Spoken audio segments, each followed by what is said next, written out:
Les amis, salut, coucou, bonjour et bienvenue pour ces jeudis du dirigeant, mais pas que, parce que vous l'avez bien compris, toutes ces vidéos, tous les thèmes qui sont mis en ligne ne concernent pas que les dirigeants ou créateurs d'entreprise, mais bien tout le monde, que ce soit dans la vie privée, perso, sociale, sportive, que professionnelle.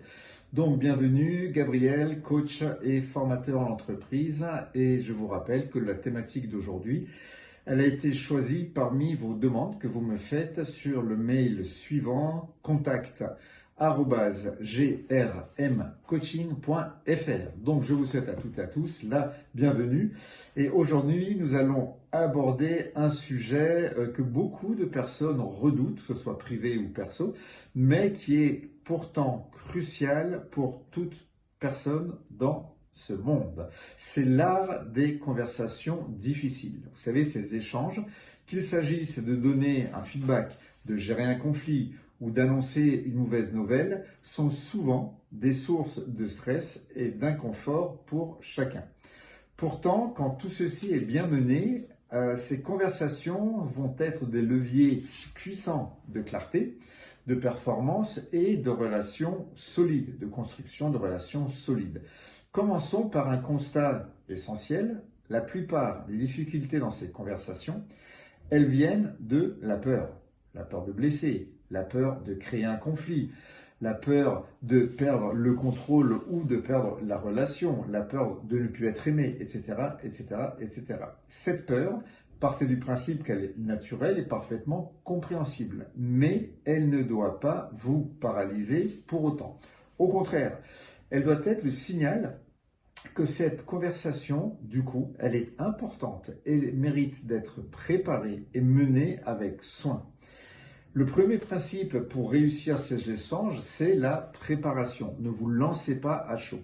C'est la préparation. Avant de parler, prenez le temps de clarifier vos objectifs. Que souhaitez-vous obtenir? Quel message voulez-vous faire passer? Que voulez-vous transmettre?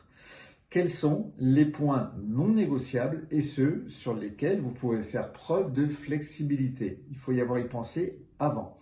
Une préparation minutieuse va vous permettre de garder le cap pendant la conversation et de rester centré sur l'essentiel. Et même si jamais il y a des émotions fortes qui apparaissent, le principe restera le même. Ensuite, il va être crucial pour vous d'adopter une écoute active et empathique. Écoutez l'autre. Même si vous avez des points à faire passer, prenez le temps de comprendre le point de vue de la personne à qui vous vous adressez. Pour ça, reformulez ce que vous entendez.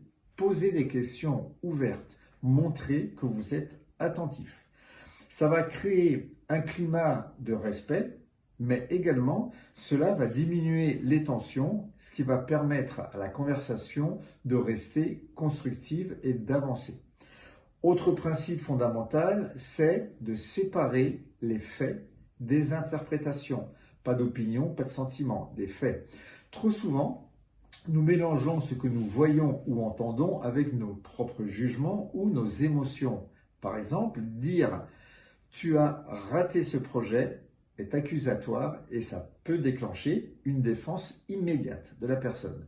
Si vous dites plutôt « le projet n'a pas atteint les objectifs fixés. Voyons ensemble ce qui s'est passé et comment progresser pour éviter que ça se reproduise », cette deuxième option va permettre de garder la discussion centrée sur l'action et la solution plutôt que sur le reproche personnel. La gestion des émotions pendant la conversation est un principe clé.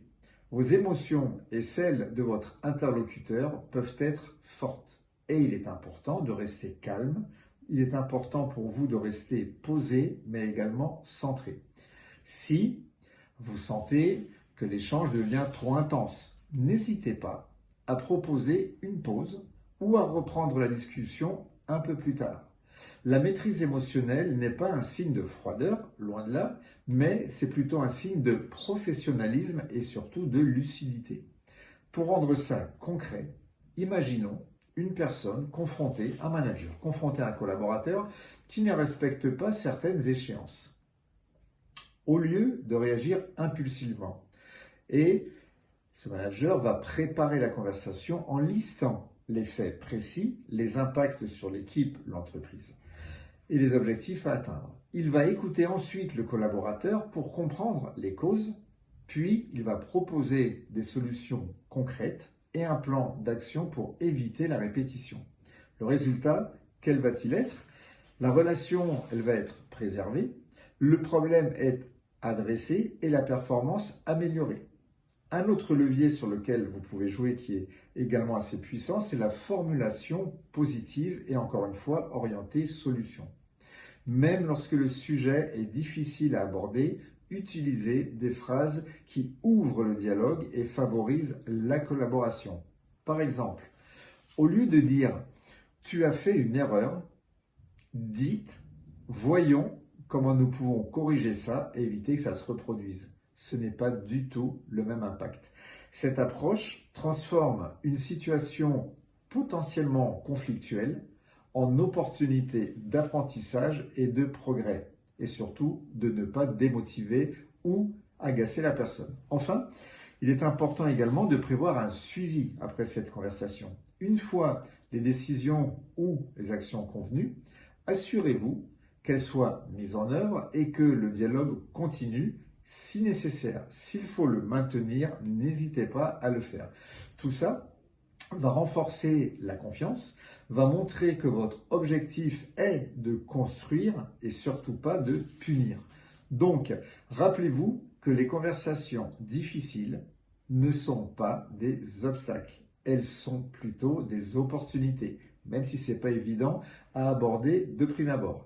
Elles permettent de clarifier les attentes, de renforcer les relations et aussi de développer votre leadership en récupérant certaines erreurs.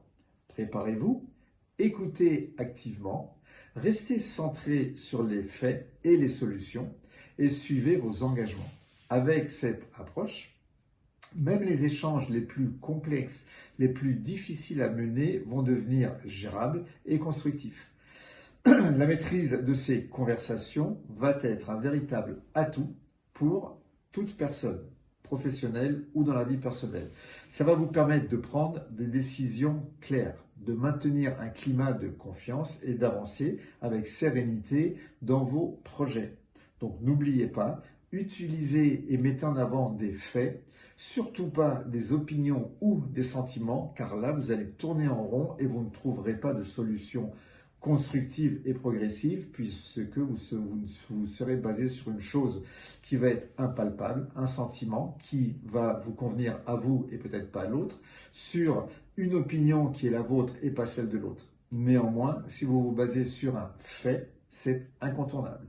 Voilà, les amis, ce que je voulais voir avec vous aujourd'hui. Je vous remercie d'avoir d'avoir écouté ces quelques minutes. Je vous donne rendez-vous jeudi prochain pour les jeudis du dirigeant, mais pas que, bien entendu, et ça vous l'avez compris. N'hésitez pas, si vous avez des thèmes que vous voulez aborder, à faire la demande sur mon adresse mail contact@grmcoaching.fr. Et d'ailleurs, quelque chose que je ne dis jamais, si vous voulez visiter mon site, c'est tout simplement grmcoaching.fr. Voilà, j'en parle jamais, je ne sais pas pourquoi. En gros, il ne sert à rien. Donc, je vous souhaite, les amis, une excellente continuation. À très très bientôt. Prenez soin de vous. Bisous, bye bye, ciao ciao.